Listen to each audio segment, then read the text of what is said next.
Kinalungkot ng showbiz industry ang pagpanaw ng veteranong aktor na si Ronaldo Valdez o mas kilalang Lolo Sir. Bumuhos ang pakikiramay sa pamilya ni Ronaldo. Labis din naapektuhan ang aktres na si Catherine Bernardo kung saan tinuring na tong lolo si Ronaldo.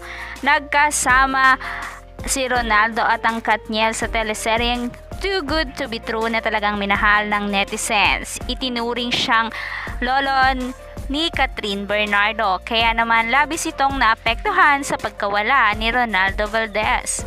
Sa isang post naman ni Catherine Bernardo sa social media, ibinahagi nito ang pag-alala sa kanyang lolo sir.